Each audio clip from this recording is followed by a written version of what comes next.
and this is how my mornings start.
Check out this beautiful place that I get to wake up to.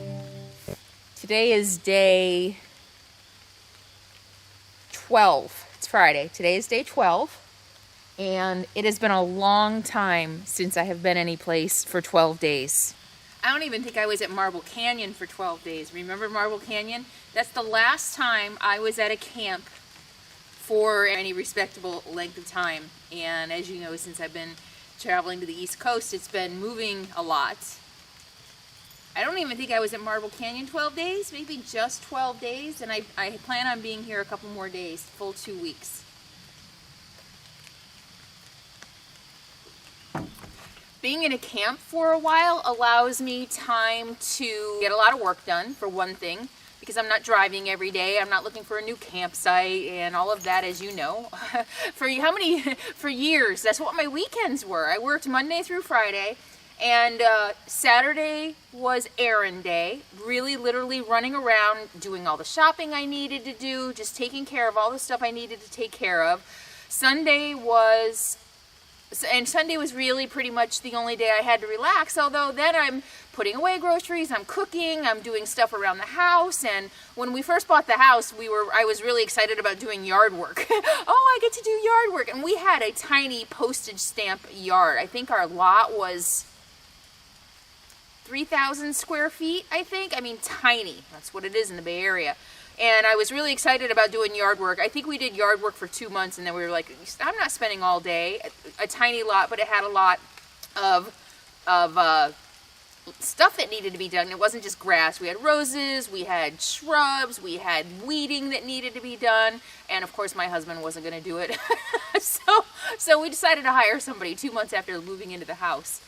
And so that's kind of the same here, same living out here. Traveling around is a lot of work, and sitting in one spot for a while allows me to spread out, relax, get some things done. I took care of some leaks in the floor.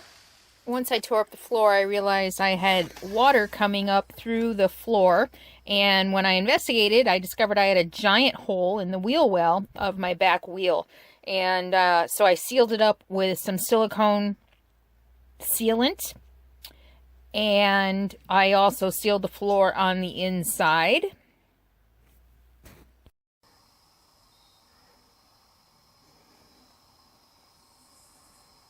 So we'll see next time I drive in the rain if I've solved the problem. And if I have, then I get to go ahead and start redoing my floors. Yay! Got a lot of work done. I've been reading, I've been walking, I've been exercising, I've been really just relaxing. It's nice here.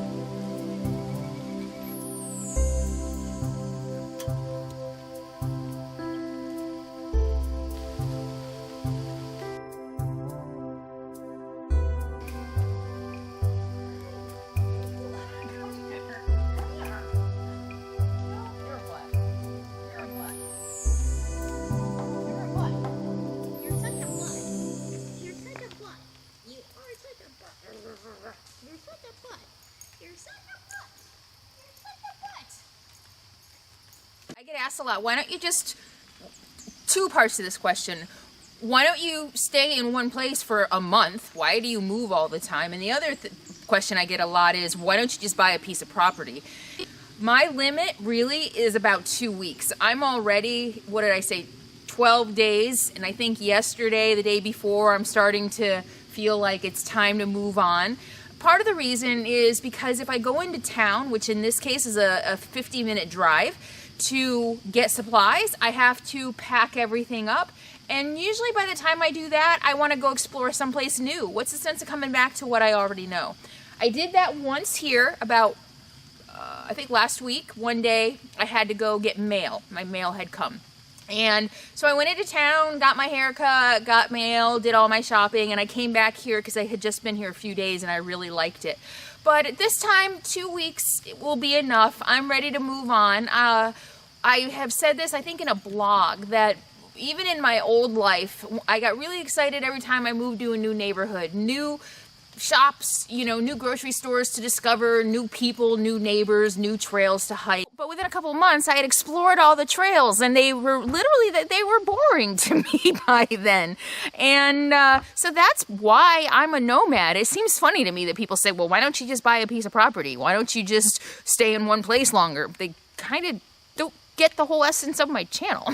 They kind of don't get the whole essence of me. And I've said it a million times that I thrive on new experiences and new challenges especially. And I've also said that that's what keeps me healthy and sober. For many, many years, I didn't know how to channel that desire for adventure and excitement, and so I channeled it in very negative aspects, and this is my positive, healthy way of doing it. And that's why, it cracks me up, the messages I get about you're running from something and you're escaping something.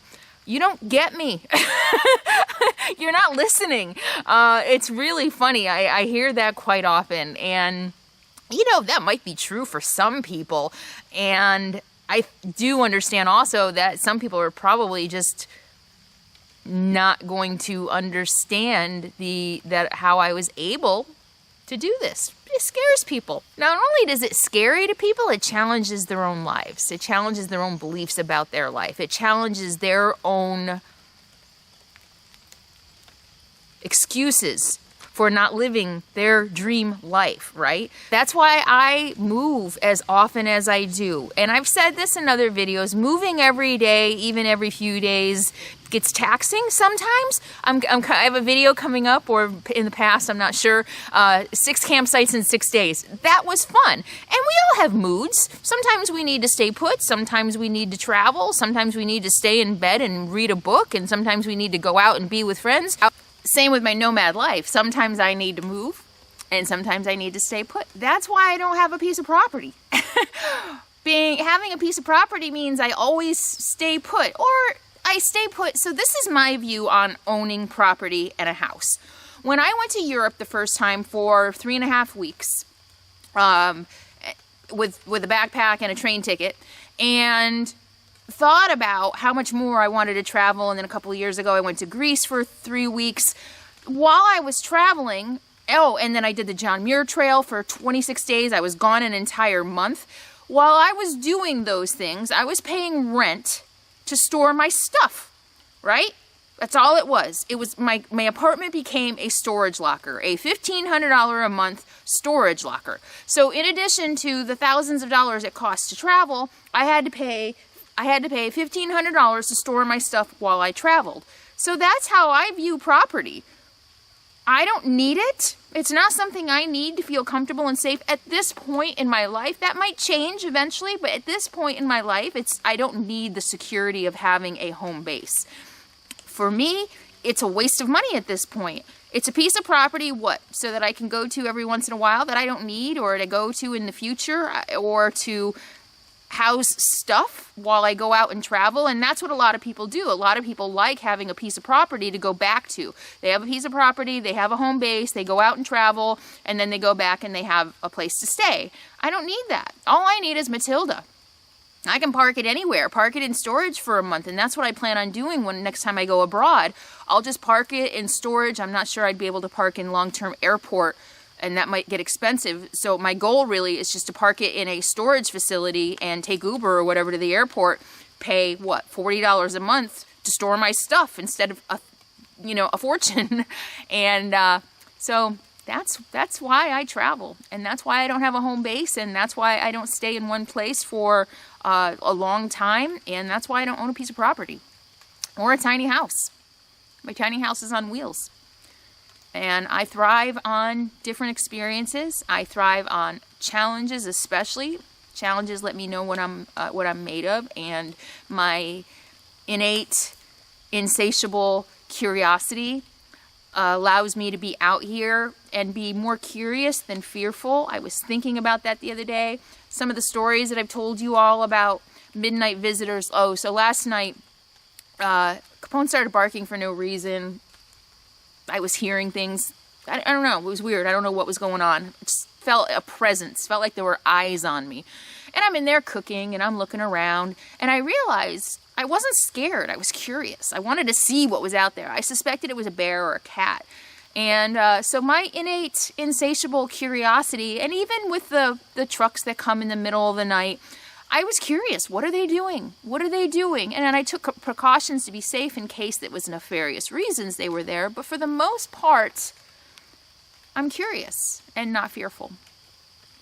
I think. You'll probably challenge me on that. And that's okay. You're entitled to your faulty perception of my reality.